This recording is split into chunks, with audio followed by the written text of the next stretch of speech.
I promise you, this is the best Boruto theory you have ever heard. Bruh, Kishimoto is going to hate me for exposing the plot, but it is what it is. In regard to Boruto's design when using his karma and Otsutsuki powers, something doesn't quite align with the narrative of karma. Karma is a genetic code that overrides the DNA and transforms the person into an Otsutsuki. Not just a random one, but the Otsutsuki associated with a specific karma. This is why the individual begins to resemble the Otsutsuki who placed the karma on them. We have observed this with Jogan and now with Kawaki. They develop the same horn that Ishiki possesses. As a result, Boruto should have the same horn, or in this case, horns, as Momoshiki, but this isn't the case. In reality, Boruto's horn resembles only one other known Otsutsuki, Shibai. Additionally, the Jogan, at least so far, is associated solely with the Otsutsuki gods. Once again, we are only aware of one single Otsutsuki god, Shibai. I believe you now see the clues Kishimoto left behind. There's definitely an unknown connection between Boruto and Shibai for some reason. Boruto developed the genetic code of both Momoshiki and Shibai, with Shibai's DNA being in Boruto even before Momoshiki implanted his karma on him. And I believe Momoshiki has seen that.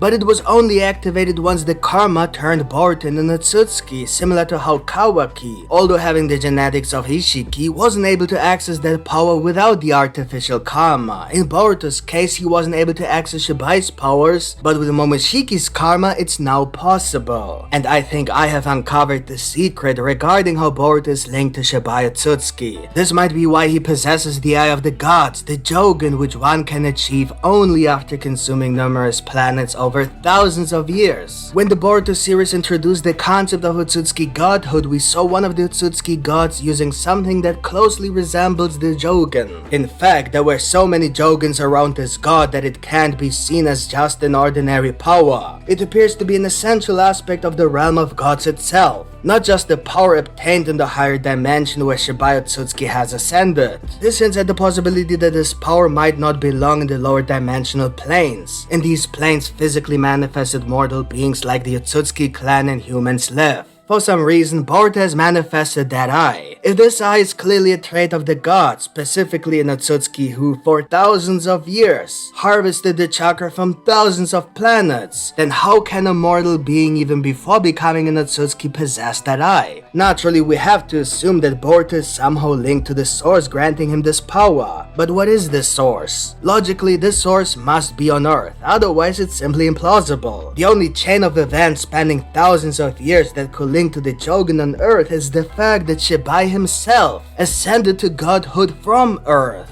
and in the process received the Jogan. In this theory, for reasons I will attempt to explain shortly, Boruto was connected to Shibai from birth, likely through the genetic makeup of his parents. This connection might have granted him the essence of the Jogan just before Shibai's ascension. It's as if Shibai manifested the Jogan after consuming his final fruit and ascended, leaving a fragment of godhood behind. This fragment then got lost in human history, with not even Amado able to retrieve it all, even though he managed to gather all of Shibai's other abilities to empower his cyborgs. Of course, we're aware the manga didn't showcase the Jogan or validate its distinct black-blue design the way the anime did. However, in the anime, right before Momoshiki's demise and when he first met Boruto and explained why he chose to place a karma on him, the primary emphasis was on Boruto's Jogan. In both instances, the eye was highlighted and Momoshiki clearly centered his attention on that blue eye. He also explicitly commented on the blue eyes. This scene unfolded similarly in the manga, although the Jogan wasn't illustrated as it was in the anime. Momoshiki still perceived Boruto's blue eyes as remarkably unique, making a direct link to the Jogan's existence and Boruto's ownership. What else might Momoshiki have been referring to when mentioning blue eyes if not the Jogan as depicted in the anime? Boruto got his regular blue eyes from his father Naruto. However, Momoshiki didn't find Naruto's eyes interesting. Despite abducting him, Sarada also observed that Boruto's eyes are a deeper shade of blue than Naruto's. While this might be an unimportant objective observation, it also served as a symbolic foreshadowing. It underscored that Momoshiki wasn't alluding to the same blue eyes Naruto possesses, but rather was emphasizing a fundamental difference in Boruto's eyes. Naruto has blue eyes, but Boruto's are different, so although both have blue eyes, they don't have the same blue eyes. Momoshiki can probably perceive the Jogan using his very unique Byakugan. This Byakugan allows him to see the destinies of all beings and other things. He also mentioned that Boruto shouldn't be able to see him, however, because Otsutsuki blood flows deeply in his veins. And he also inherited the essence of the Hyuga clan. He can perceive Momoshiki for some reason. So it could likely be the effect of the Jogan, even if we haven't seen it in the manga so far. So for some reason, Boruto, even before learning about the existence of any living Otsutsuki, already possessed the power that the Otsutsuki seek. And when they do acquire it, it's likely only after ascending to the God dimension. This insight comes directly from Ishiki when he conveys the will of the Otsutsuki to Code.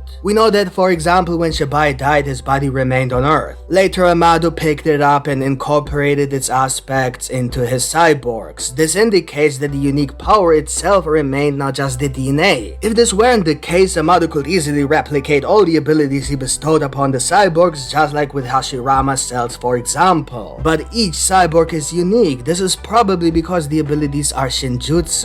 If shinobis can't even effectively copy Shinjutsu and are limited to only ninjutsu and ninshu, then some powers can't be reproduced by ninja technology or genetic manipulation. This technology can only mimic ninjutsu, which is already an effort to mimic Shinjutsu. So the presence of Shinjutsu in cyborgs implies that the source of the power itself was left behind, and not just the DNA that Amado could use to duplicate the ability. He can't. It's Shinjutsu. He must have directly implanted the powers into the cyborgs. There are no more versions of it. And this brings us back to the idea mentioned at the start. When Shibai ascended, he had to leave behind every part of his physical existence. If he manifested the Jogan the moment he consumed the final fruit, just before ascension, he kept the power as part of his new form but might have left traces of it on Earth. Now, how did this distinct trait of a god reach Boruto of all people thousands of years after Shibai's death? Especially considering that Amado found the remains all in one place at some point. The concept is that by definition the Jogan is fundamentally different in essence from any physical obtainable power. Consequently, its core energy, whatever it might be, exists in a completely different state of being compared to the powers that Shibai employed to attain godhood. Therefore, it fundamentally diverges from anything that genetically belonged to Shibai and could have thus separated itself in some manner. However, this method must have still found its way to Boruto. The only manner in which a power-based aspect could manifest in a human is through inheritance, and thus through chakra, ultimately via Kaguya, the origin of chakra-based powers in humans. Although it's proven that everything possesses a form of energy referred to as natural energy essential for life on Earth, humans, especially before the arrival of Kaguya and subsequently Hagoromo's Ninshu, lacked the essence to control and manipulate chakra. In fact, humans likely didn't even have chakra to start with and lived with the aid of only natural energy. The entire planet acts like a battery that provides life, offering energy for living beings to exist. Humans drink water, and through the energy of the water they charge their bodies. The same principle applies to food. However, with the discovery of chakra, they found an additional source of energy that can be utilized in a very specific way. Chakra is likely something the Otsutsuki turned the natural energy of planets into. This can then be used as a source of energy for their own powers, which they all have genetically inherited from their parents, Shinjutsu. However, Hagoromo, despite not being a full Otsutsuki, found a way to use chakra with other humans to connect humanity to achieve peace, Ninshu, and it was later weaponized by Indra, ninjutsu, leading to the shinobi era, which Kawaki now tries to destroy. This is an attempt to replicate Shinjutsu by controlling the chakra they received from the chakra fruit, intended for the Otsutsuki through Kaguya's DNA. So by that logic, it isn't really a method to manipulate chakra to perform certain abilities that might be accessible to all beings who possess chakra, as if chakra is simply a neutral energy, and all abilities are available if you know how to manipulate chakra. But rather, it's a way to access specific fragments and aspects derived from Shinjutsu, which originated from the source where the chakra comes from. We know that not every Otsutsuki can use every Shinjutsu, and because ninjutsu replicates Shinjutsu, the range of different ninjutsus that humanity can invent or rather discover is also limited to the Shinjutsu fragments they themselves have genetically inherited from Kaguya, which is why, for example, the Sharingan is limited only to the Uchiha clan. Anyone else doesn't have access to it.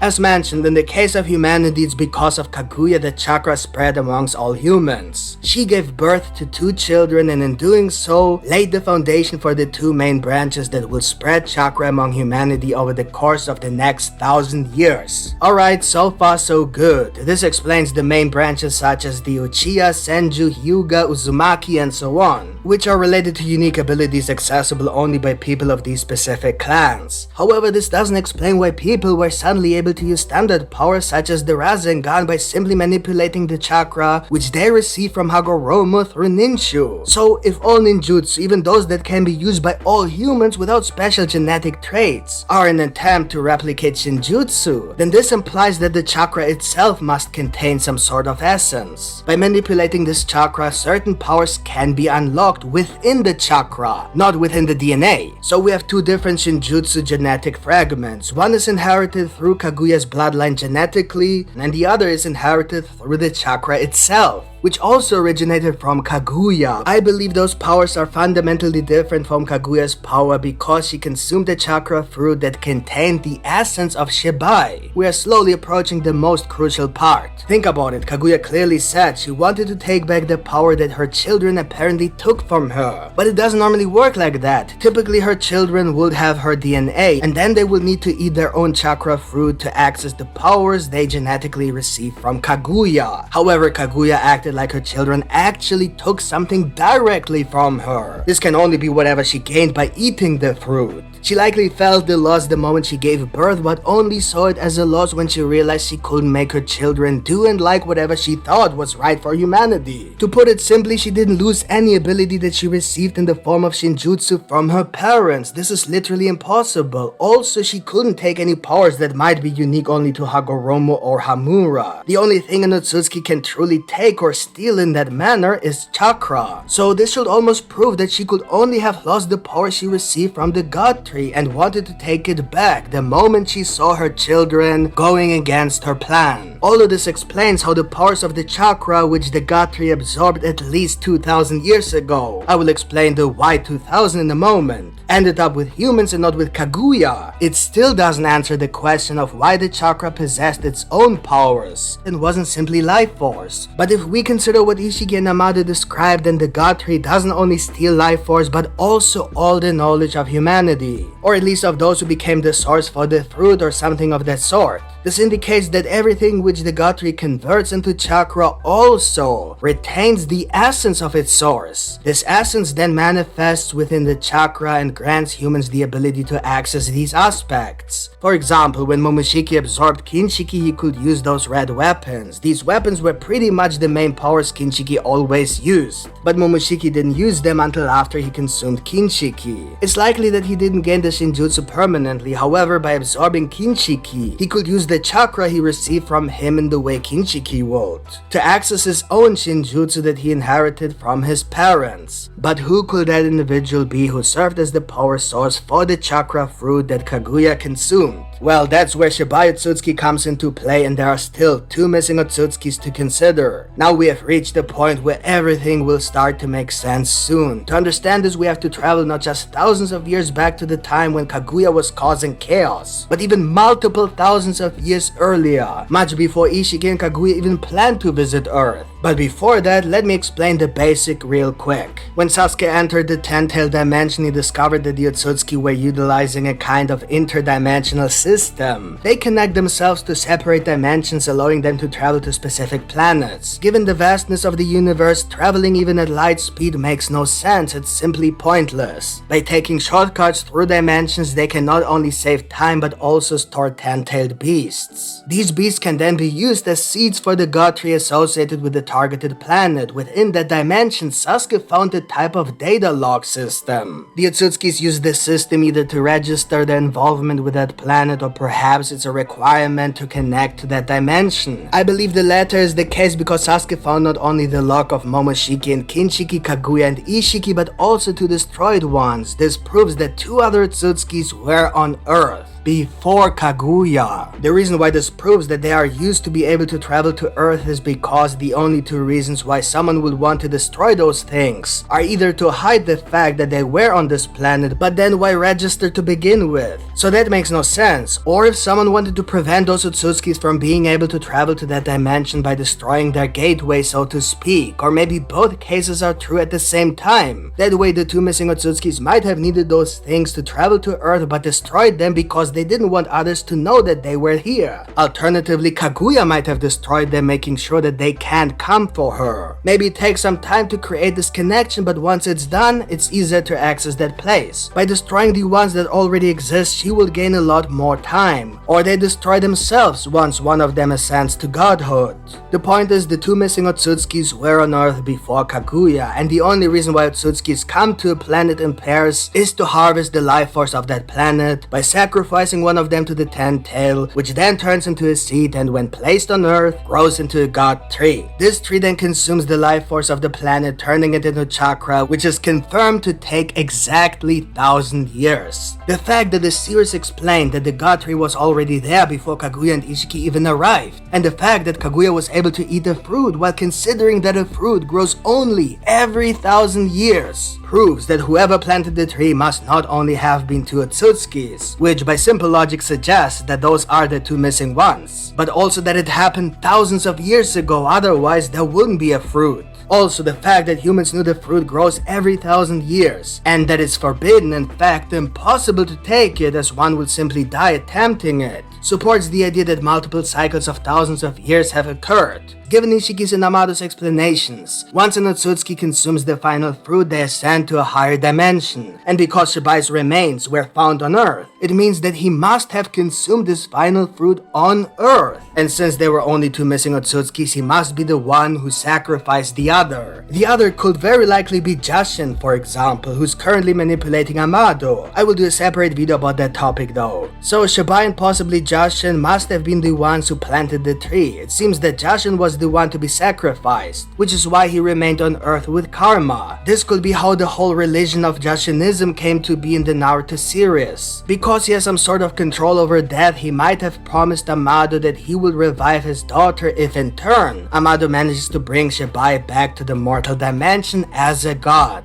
Obviously, Shibai must have eaten the fruit immediately somewhere near the tree, and so after he ascended, the tree continued to absorb the essence of Shibai's body for almost thousands of years, which in this theory might also be the essence of the Jogan, which he might have manifested a few moments before ascending. Jashin for some reason failed to continue harvesting the planet. Ishiki obviously failed as well, and although Kaguya did consume the fruit, she made a mistake and procreated with humans, causing the chakra along with Shibai's powers, especially the Jogan, to return to the planet, especially humans. But the essence of the Jogan was divided between Hamura and Hagoromo. Because Uzumaki and Hyuga had a child, the essence returned to one person, Boruto. And so the reason why Ishiki and Kaguya wanted to plant another tree on this planet is simply because it's possible. In the Boruto anime, I believe also in the movie, we have seen Momoshiki on a planet with multiple god trees harvesting at the same time. This suggests that what Ishiki and Kaguya were meant to do on Earth was not only to collect the chakra fruit, but also plant a second tree. But Kaguya refused and betrayed Ishiki. She went to Earth and consumed the fruit planted by Shibai, which contained his DNA. And the reason why Momoshiki and Kinshiki arrived only 1,000 years later is not because it took them 1,000 years to realize that something was wrong, but because it takes a tree 1,000 years to produce a fruit. So they were expecting to arrive and collect two fruits. However, instead of finding two trees as was planned, they discovered that no tree exists anymore. And on top of that, all humans are walking around with Otsutsuki powers. In fact, this might be the origin of the Otsutsuki clan. What if there was another race before the Otsutskis who did the same mistake and then created the Otsutsuki clan, and now humans are the next Otsutskis? The 10-tailed beast we have seen in the dimension, the one called Modified, is therefore the one Kaguya and Ishiki were meant to cultivate into a tree. It wasn't something Jigen or Ishiki was able to obtain over time, it's simply been remaining there for 1,000 years. The end. So what do you think of this amazing theory? Let me know in the comments. and please support this channel and this theory so that many people can see it. Just leave a like and subscribe, share it, whatever. Just engage. Thank you so much for watching and see you next time. Bye!